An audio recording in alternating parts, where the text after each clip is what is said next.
हिंदी में यूपीएससी की तैयारी से संबंधित प्रोग्राम्स को देखने के लिए सब्सक्राइब करें स्टडी IQ-IAS हिंदी।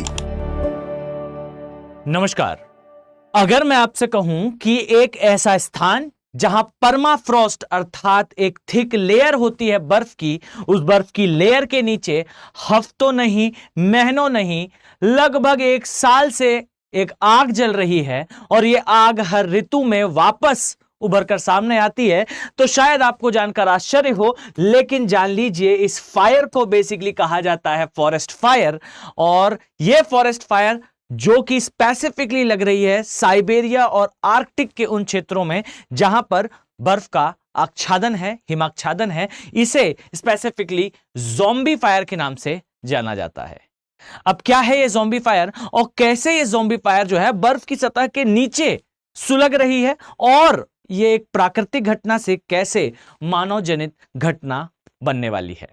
आइए ध्यान से देखते हैं इस खबर पे, जरा यहां नजर डालें तो आपको एक बात समझ में आएगी। अलास्का, कनाडा और साइबेरिया का वो एरिया, जैसा मैंने आपको बताया कि भाई ये साल भर हिमाच्छादन अर्थात बर्फ से जमा रहता है, यहां बमुश्किल 1 या 2 महीने के लिए बेसिकली बर्फ पिघल जाती है। और आप पाएंगे कि इस बर्फ के पिघल जाने से बेसिकली उस स्थान की जो पीठ है या मैं कहूं जो वनस्पति है, जो आज से बहुत समय पहले सड़ चुकी थी या फिर थोड़ी बहुत ग्रीनरी जब उस स्थान पर दिखाई देती है, तब के समय ग्लोबल वार्मिंग और क्लाइमेट चेंज, इसके कारण तापमान कुछ बढ़ जाता है और उस स्थान पर जो है वो आग लग जाती है।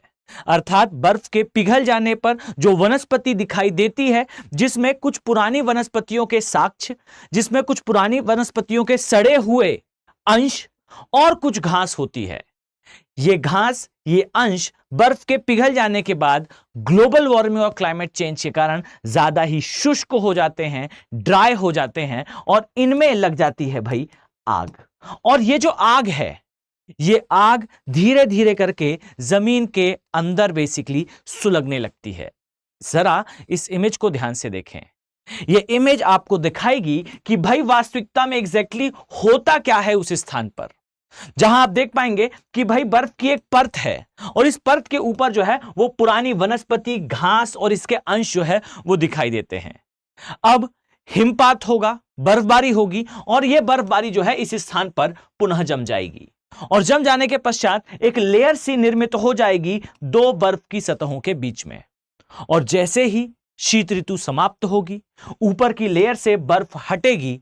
इसके हट जाने के बाद ये जो घास सामने इमर्ज होगी, भाई ये घास वास्तविकता में, ये ग्रास वास्तविकता में ग्लोबल वार्मिंग और क्लाइमेट चेंज के प्रभाव से जलना प्रारंभ कर देगी। बस इसी चीज के स्केल को आप और ज्यादा बड़ा कर दें। डेटा मैं आपको बताऊं तो near about previous year specifically देखें तो 1940 के आसपास ये पहली बार देखी गई थी, लेकिन तब इसका स्तर काफी कम था।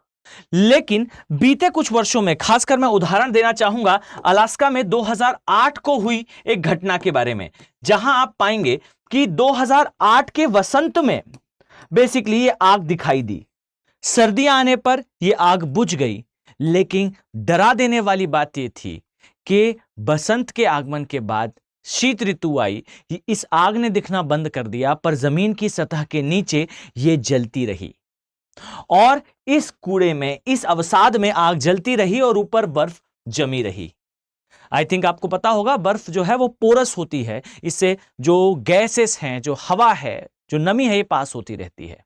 और आप पाएंगे कि ये आग इस सतह के नीचे जलती रही और जिस समय अगले वर्ष का वसंत आया, अगले वर्ष की गर्मी आई और जब यह बर्फ पिघली तो यह आग सुलगकर जो है वो सामने आ गई।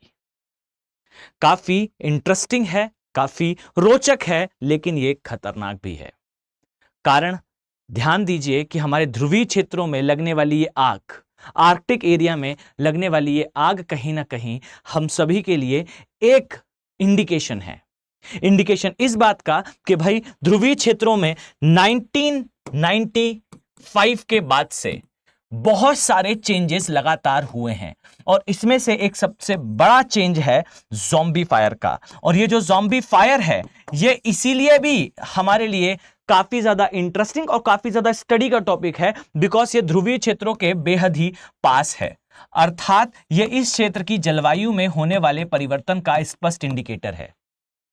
यह फायर, यह घटना परत दर परत अवसादों के जमाव को बेसिकली प्रदर्शित भी करती है और इस प्रकार के अवसादों के जलने से होने वाले दुष्प्रभाव को भी दर्शाती है। एक पॉइंट पर जरा आप फोकस करें, यहां आप एक बात मिस करते जाएंगे, वो ये कि भाई इस परत में अगर आग लगती है तब के केस में इसके साथ आग की ज्वालाएं जो बर्फ को पिघलाएंगी ये उतना खतरनाक नहीं है। खतरनाक यह है कि इनके जलने पर बेसिकली ह्यूज अमाउंट में धुंध और धुएं का निर्माण होगा और यह जो धुआं है यह बेसिकली ध्रुवीय क्षेत्रों के लिए खतरनाक है। वाई? बिकॉज जब ये जलेंगी तो इनके पास पर्याप्त मात्रा में हवा अर्थात वायु का सप्लाई नहीं होगा।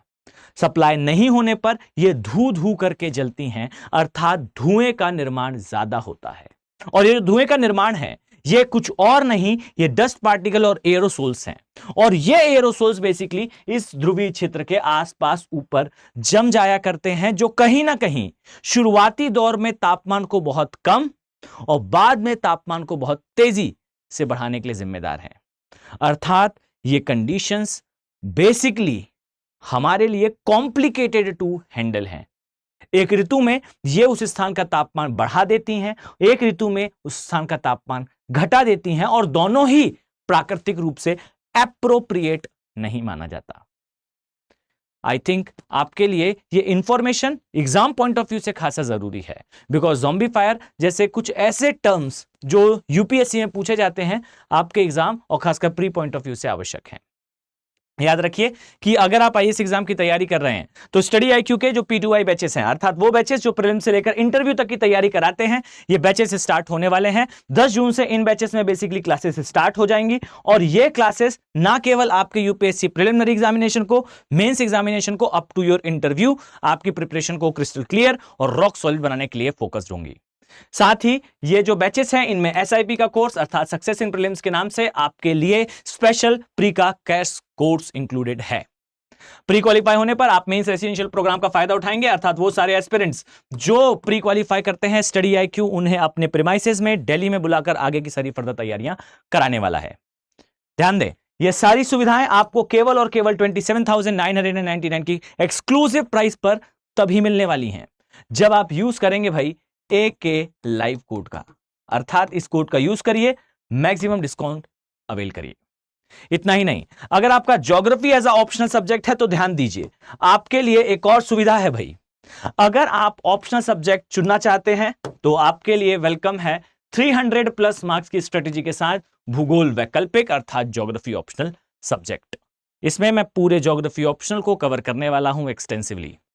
अगर आप इस सब्जेक्ट के साथ अपनी तैयारी करना चाहते हैं तो आप सभी का स्वागत है।